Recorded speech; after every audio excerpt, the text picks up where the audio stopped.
The handstand is literally the base skill for almost every skill there is available to unlock in calisthenics. It is by far one of the most important things you need to learn if you're serious about progressing in calisthenics. Okay, first you're going to start by taking the back of your palm down here and placing it towards the back of the parallette.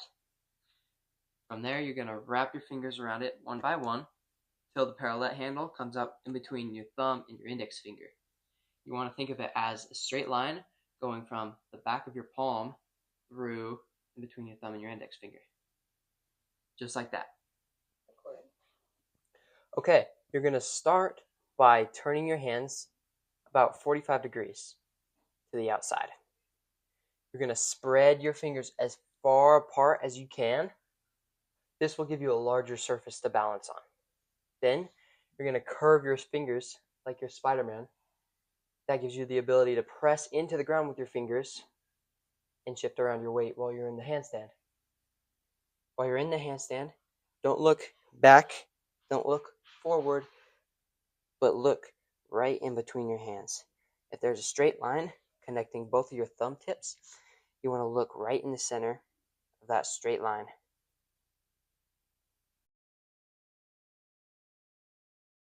Okay, now I'm going to talk about what your elbows should be doing during all of this.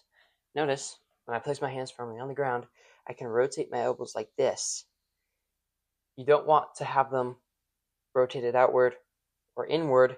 You actually want them neutral. So wherever they are, when your elbows are relaxed, that's where you want them. But you do something with your elbows, and that is keep them fully locked out the entire time. The reason for this is because if you have your elbows bent, it's going to be so much harder to hold the position for longer, and it completely messes up your balance. Okay, now we're going to talk about scapular protraction and where your shoulders should be during the handstand. This is the most important aspect of the handstand. First, you need to practice scapular protraction, which is this. I like to think about keeping my elbows squeezed together in front of my body, or think about it this way, wrapping your shoulder blades around your rib cage. Just like this.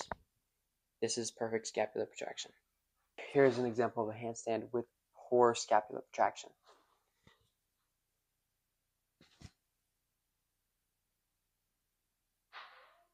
And here's another one with scapular protraction and activation. So, no scapular protraction, scapular protraction.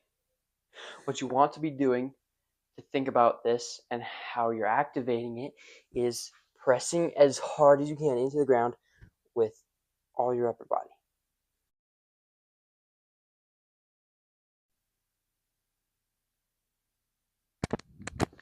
Hollow body holds are one of the best exercises you can do because it is literally a handstand just lying on the floor. All a handstand is compared to this is you're upside down balancing on your hands. Everything else is the same. Notice how when I'm on a hollow body hold, my core is flexed and I have a posterior pelvic tilt. You don't want anterior, but posterior. The best way to get this is flexing your lower abs. Now, kicking up into the handstand, you want it slow and controlled. I'm going to get my whole entire upper body set in place.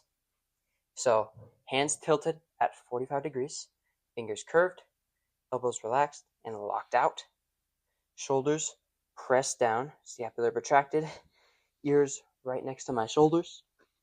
And now I'm ready to get my lower body into position. First thing I'm going to do is get into a runner's position. Like so, okay?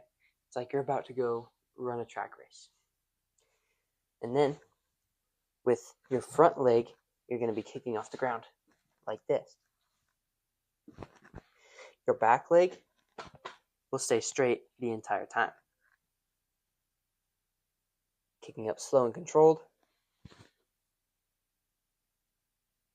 Back leg staying straight, and my front leg following suit.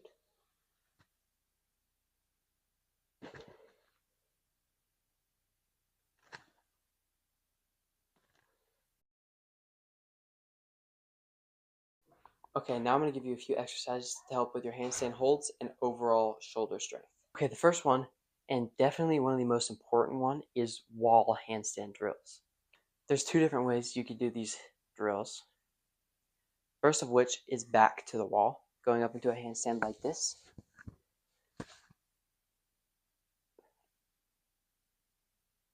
Just to find where the balance point will be. The second way is going up belly to wall, like this,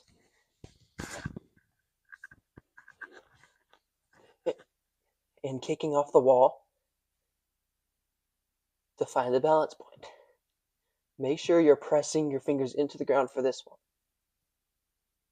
Frog stand is a really good exercise you can do to find your balance and control in your fingers. Notice how, with my fingers, I'm always adjusting and correcting every little mistake in order to keep myself balanced. As you get better at the frog stand, you can progress and slowly move your hips and feet further into the air. The next progression is called a crow stand, with your knees on top of your elbows. And don't forget during all of these exercises to keep your shoulders squeezed together in front of you or your scapula retracted.